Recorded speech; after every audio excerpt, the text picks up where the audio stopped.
बिस्मिल्लाहिर्रहमानिर्रहीम। अल्लाहुम्मा सल्ली व सल्लिम अला नबिय्यिना मुहम्मद। अस्सलाम वालेकुम डियर स्टूडेंट्स एंड व्यूअर्स, मैं हूं सर उमर और आप देख रहे हैं केम फॉर यू, केमिस्ट्री आपके लिए। डियर स्टूडेंट्स, आज हम थर्ड चैप्टर में से दो छोटे छोटे से टॉपिक हैं वो डिस्कस करेंगे। एक तो हमारा वो सीक्वेंस वाइज जो टॉपिक चला आ रहा है एवोगाड्रोस ला, वो टॉपिक हम करेंगे। दूसरा बेटा इसके बाद आगे जो टॉपिक आ रहा था आपकी बुक में डाल्टन्स लॉ पार्शियल प्रेशर, काफी बड़ा टॉपिक था, तो उससे आगे से बेटा एक छोटा सा टॉपिक मैंने चूज कर लिया, डिफ्यूजन एंड इफ्यूजन। ये दोनों ही टॉपिक्स ऐसे हैं जिनसे आप तकरीबन फेमिलियर हैं और ये दोनों टॉपिक्स बेटा शॉर्ट क्वेश्चंस और ऑब्जेक्टिव के पॉइंट ऑफ व्यू से इंपॉर्टेंट भी हैं। तो पहले बात करते हैं बेटा हम सबसे पहले एवोगाड्रोस लॉ या एवोगाड्रोस प्रिंसिपल।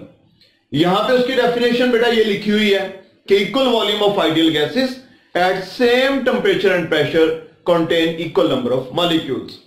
और आप लोगों ने आर की वैल्यू निकालते हुए एवोगाड्रोस प्रिंसिपल या एवोगाड्रोस लॉ की जो स्टेटमेंट पढ़ी थी वो बेटा ये वाली थी कि 1 mole of an ideal gas at standard temperature and pressure has a volume of 22.414 decimetre cube. ये दो मुख्तलिफ अंदाज से बेटा एवोगाड्रोस लॉ या एवोगाड्रोस प्रिंसिपल की डेफिनेशन आप लोग अपनी बुक पे पढ़ेंगे। तो हम सबसे पहले बेटा उसी डेफिनेशन के अकॉर्डिंग जरा बात को स्टार्ट करते हैं कि किसी भी गैस का अगर 1 मोल हो, मिसाल के तौर पे हमारे पास हाइड्रोजन का 1 मोल है, तो 1 मोल का जो वॉल्यूम होगा उसके अकॉर्डिंग, ये हमने इससे पीछे जो फर्स्ट चैप्टर था उसमें भी पढ़ा था मोलर वॉल्यूम के टॉपिक में, कि 1 मोल का वॉल्यूम इतना होता है 22.414 decimetre cube at STP standard temperature and pressure, यानी 273 या 273.16 केल्विन और 1 atm प्रेशर।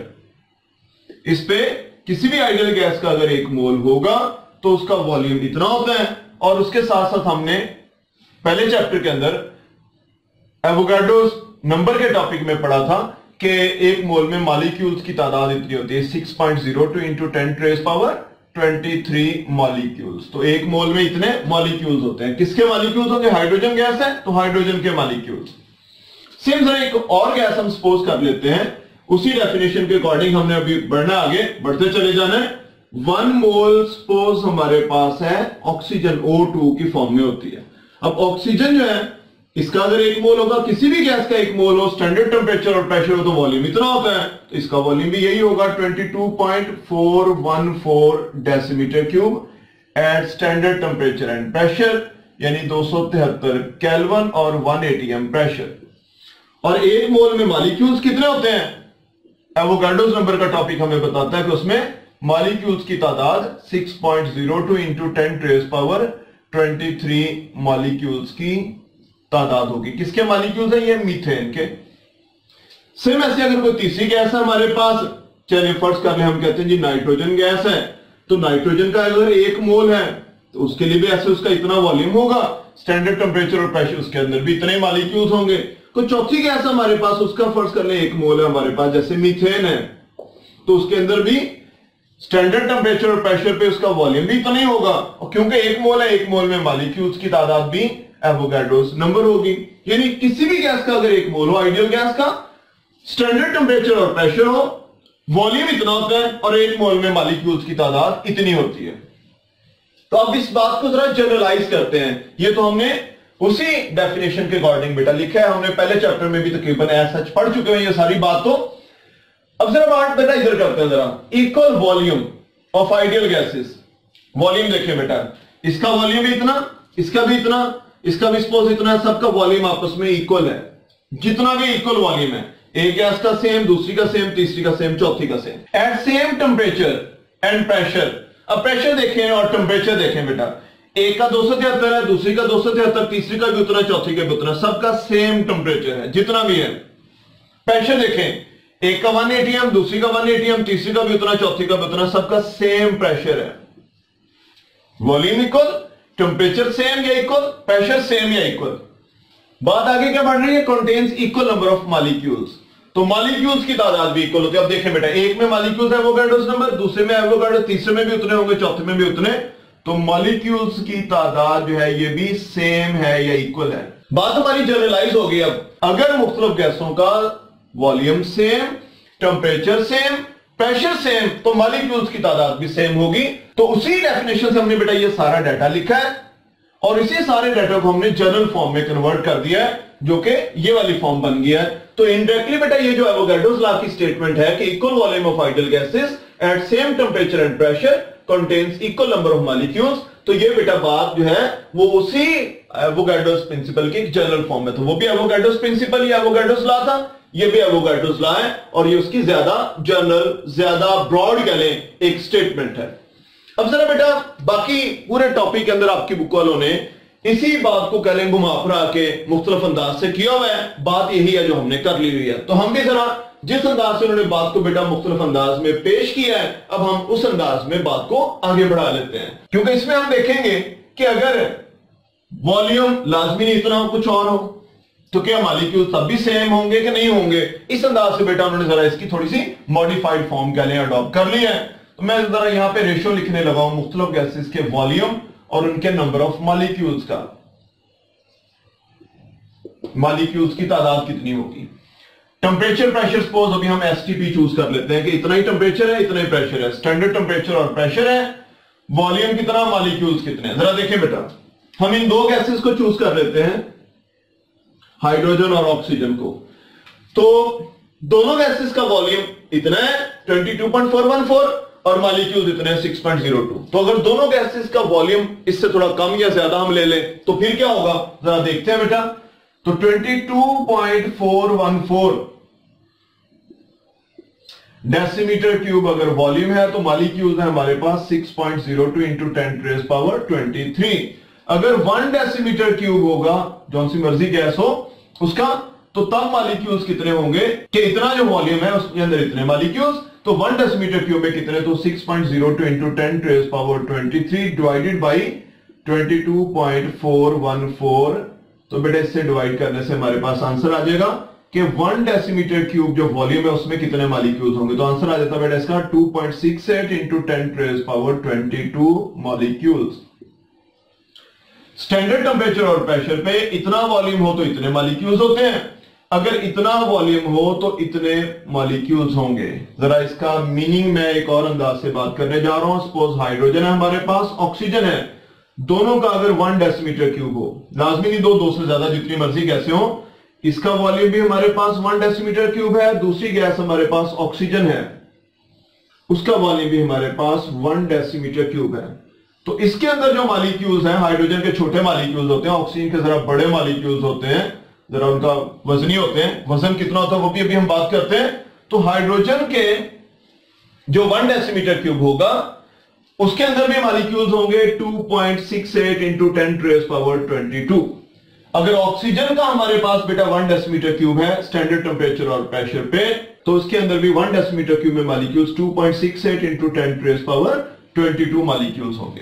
तो किसी एक गैस का 1 डेसीमीटर क्यूब हो, किसी दूसरी का हो, किसी तीसरी का हो, किसी चौथी का हो, जितनी मर्जी गैसेस हो, अगर मुख्तलिफ गैसेस का 1 डेसीमीटर क्यूब है हमारे पास, स्टैंडर्ड टेम्परेचर और प्रेशर है, तो उनके अंदर मॉलिक्यूल्स की तादाद भी सेम होगी। अब फिर देखें बेटा दोबारा, दोनों का स्टैंडर्ड टेम्परेचर और प्रेशर, यानी टेम्परेचर जो इसका वही इसका, जो प्रेशर इसका वही इसका, जो वॉल्यूम इसका वही इसका, और दोनों के अंदर मॉलिक्यूल जो एक के अंदर उतने ही दूसरे के अंदर, तो दोनों का temperature same, pressure same, volume same, molecules की तादाद भी सेम है। अब यहां से आगे बेटा एक और मुख्तलिफ अंदाज से आपकी बुक वाले बात करने जा रहे हैं हाइड्रोजन और ऑक्सीजन से रिलेटेड। जिस अंदाज से फर्स्ट चैप्टर के अंदर हमने मोलर वॉल्यूम के टॉपिक में बात पढ़ी थी, वही बात रिपीट होने जा रही है। यहां पे जरा थोड़ी सी कैलकुलेशन साथ है। 1 मोल अगर हाइड्रोजन हो तो हमने इसका पढ़ा बेटा वजन कितना होता है। हाइड्रोजन का एटॉमिक मास हमने पढ़ा था 1.008, तो मॉलिक्यूलर मास H2 का कितना हो जाएगा 2.016 ग्राम में एक्सप्रेस करते हैं तो देन 1 मोल होता है ये। तो हाइड्रोजन के 1 मोल का मास होगा हमारे पास 2.016 ग्राम, और ऑक्सीजन का एटॉमिक मास होता है 16 और O2 के अंदर 2 ऑक्सीजन के एटम होते हैं, तो मॉलिक्यूलर मास 32 ग्राम में एक्सप्रेस करें देन ये 1 मोल होता है। लो बेटा ये ऑक्सीजन का 1 मोल 32 ग्राम, हाइड्रोजन का 1 मोल 2 या ज्यादा एक्यूरेटली बात करें 2.016 ग्राम। अब फिर दोबारा देखिए बेटा, अब वजन के लिए आपसे बात करने जा रहे हैं। हाइड्रोजन का 1 मोल 2 ग्राम था, ऑक्सीजन का 1 मोल 32 ग्राम था, यानी 2 और 32 में जो रेशो है ना वो 1:16 की है। ऑक्सीजन का एक मॉलिक्यूल हाइड्रोजन के एक मॉलिक्यूल से 16 गुना वजनी होता है। उसके एक मॉलिक्यूल का वजन 2 है तो इसके एक मॉलिक्यूल का 32 है, तो 1 और 16 की रेशो है। तो वजन में भी ऐसे ही ये रेशो थी बेटा कि जब दोनों का वॉल्यूम सेम था, दोनों का टेम्परेचर और प्रेशर सेम था, दोनों के मॉलिक्यूल्स की तादाद सेम थी, देन उनके बेटा वजन में फर्क था। इसका वजन 2 ग्राम था, इसका 32 ग्राम। अब सेम अगर बेटा दोनों का 1 डेसीमीटर क्यूब है, अब इनके वजन में क्या रेशो होगी बेटा? अब भी वही होगी। अब इसके जितने मॉलिक्यूल्स हैं इसके भी उतने, जाहिर बात है हाइड्रोजन के मॉलिक्यूल्स हल्के होते हैं, ऑक्सीजन के मॉलिक्यूल्स वजनी होते हैं। अब भी बेटा वही रेशो रहेगा इनके वजन के अंदर, लेकिन वजन होगा कितना वो जरा आपको मैं थोड़ी सी कैलकुलेशन से बता देता हूं बेटा। अब हम इनके वॉल्यूम और मास का रेशो फाइंड करेंगे जरा। वॉल्यूम और मास का रेशियो ये हम इसलिए फाइंड करने जा रहे हैं बेटा, आपकी बुक में कुछ वजन दिए हुए हैं, इसका भी और इसका भी वजन दिया हुआ है कि 1 डेसीमीटर क्यूब का वजन कितना, उसके 1 डेसीमीटर क्यूब का कितना है, इसलिए हम निकालने जा रहे हैं। बाकी हमारा टॉपिक समझ लें वो कंप्लीट है किस्म का। वॉल्यूम हमारे पास बेटा अगर हो 22.414 डेसीमीटर क्यूब हाइड्रोजन के लिए, पहले कर लेते हैं ये चीज। तो हाइड्रोजन के इतने वॉल्यूम का वजन होता है 1 मोल का, यानी 2.016 ग्राम्स।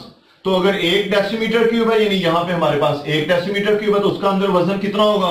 तो 1 डेसीमीटर क्यूब का वजन कितना होगा बेटा? तो ये 2.016 को डिवाइड करेंगे हम 22.414 से, और इस तरह से हमारे पास आंसर आ जाएगा 0.0899 ग्राम्स। लो बेटा, ये हाइड्रोजन के 1 डेसीमीटर क्यूब का जो वजन होगा वो इतना होगा।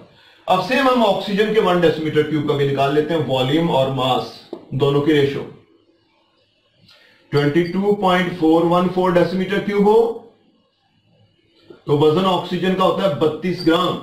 ऑक्सीजन के इतने डेसीमीटर क्यूब हो, वजन होता है 32 ग्राम, यानी 1 मोल का वजन।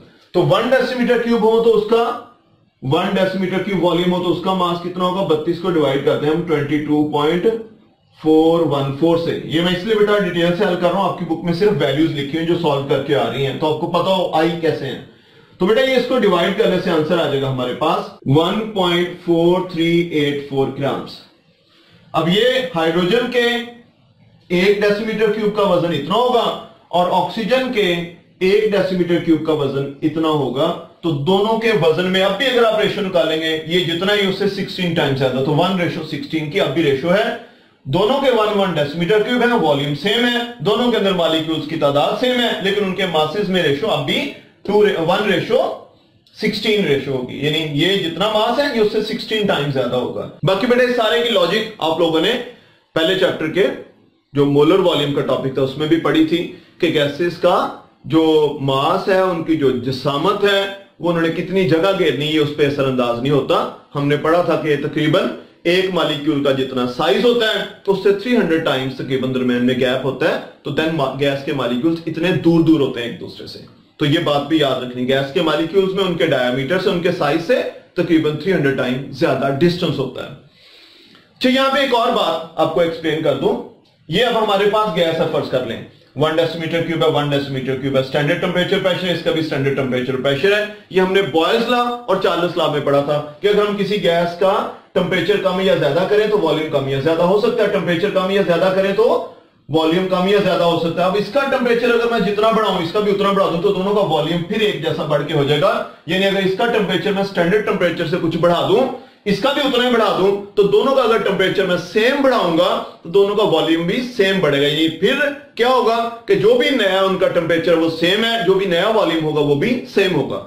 सेम ऐसे इसके ऊपर अगर प्रेशर बेटा मैं चेंज करूं, इसके ऊपर भी मैं प्रेशर चेंज करूं, तो प्रेशर दोनों का अगर मैं एक जैसा चेंज करता हूं तो दोनों के वॉल्यूम में एक जैसी चेंज आएगी। तो प्रेशर भी चेंज करने के बाद सेम रहेगा, वॉल्यूम अगर थोड़ी बहुत चेंज आएगी वो भी क्या रहेगा? सेम रहेगा।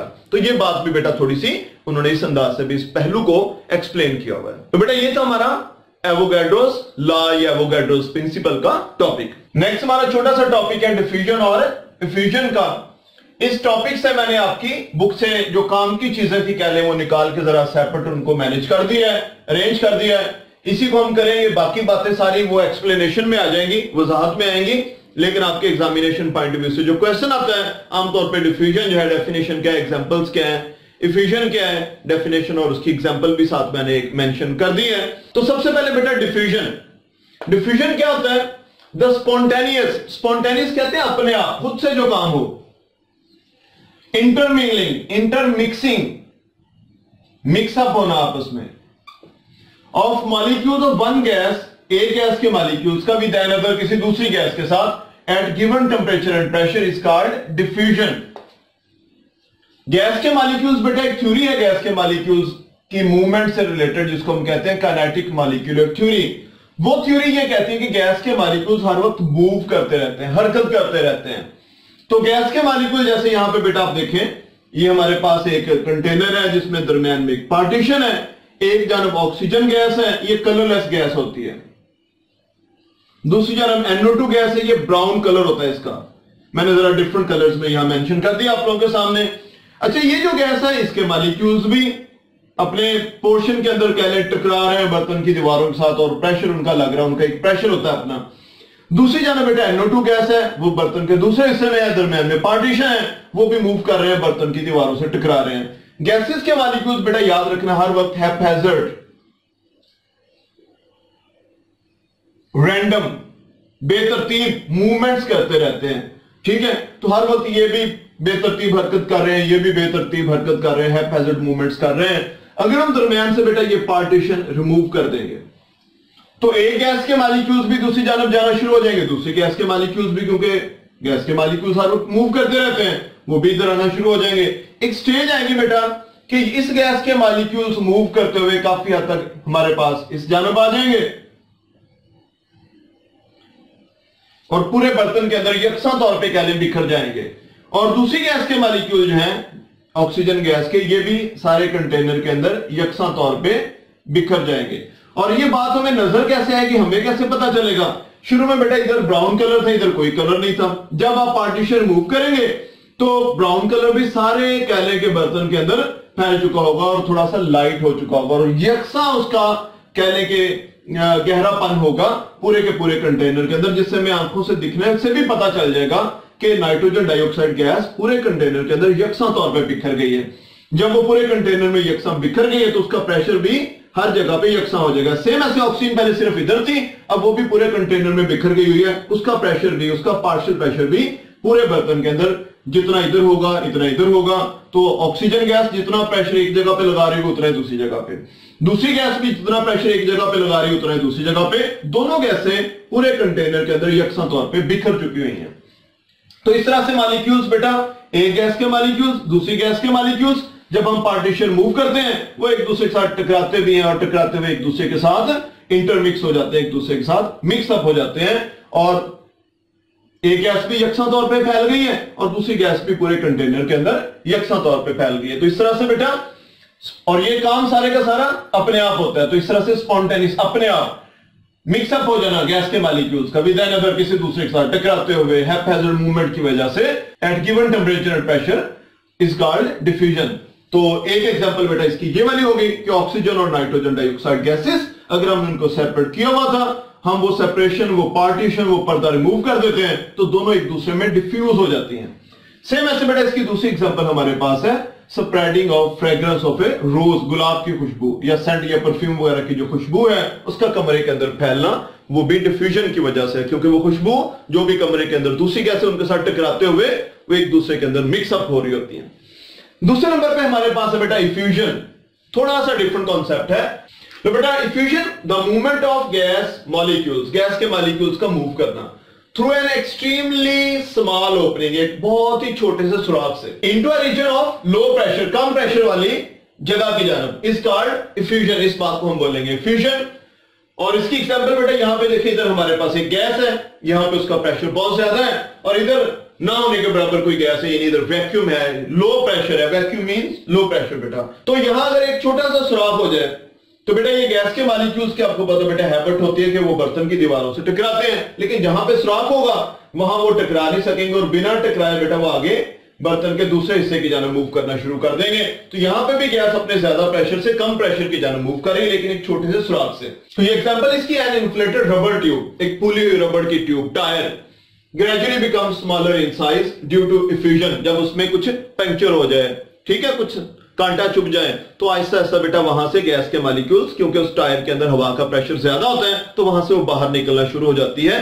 जिस जगह से वो पंक्चर हुई थी, वो सुराख हुआ था, तो वो जो वहां से बाहर निकलना है उस ट्यूब से, टायर से, ये बेटा इफ्यूजन का प्रोसेस कहलाता है। बाकी दोनों में एक बात कॉमन है, इधर भी गैस अपने ज्यादा प्रेशर से कम और ज्यादा से कम की जानब, इधर भी गैस अपने ज्यादा से कम प्रेशर की जानब मूव करती है। एक दोनों में थोड़ा सा डिफरेंस है, इसमें गैस के मॉलिक्यूल्स आपस में टकराते हुए एक दूसरे के साथ मिक्सअप हो रहे होते हैं, और इसमें गैस के मॉलिक्यूल्स दूसरी जानब तो ना होने के बराबर कोई चीज होती है, एक छोटे से सुराख से बस वो एक एक करके निकल रहे होते हैं। तो यहां पे आपस की वो कोलिजन इसकी वजह नहीं बनती, इसकी वजह डिफ्यूजन की वजह आपस की कोलिजन्स भी होती हैं, आपस में टकराना भी है, और फ्यूजन की वजह वो सुराख से बेटा अपनी मूवमेंट की वजह से बाहर निकलना है। बाकी बेटा आप लोगों ने जितना याद करना है वो आपके सामने मैंने उसको लिख दिया हुआ है, इसको नोट कर लीजिएगा इसी अंदाज से बेशक, और इसको याद कर लीजिएगा। ये दोनों टॉपिक्स ही शॉर्ट क्वेश्चंस और ऑब्जेक्टिव्स के तौर पे इंपॉर्टेंट हैं। तो बच्चों आज के लिए इतना ही, इंशाल्लाह मिलेंगे नेक्स्ट वीडियो में नेक्स्ट लेक्चर के साथ, तब तक के लिए अल्लाह हाफिज।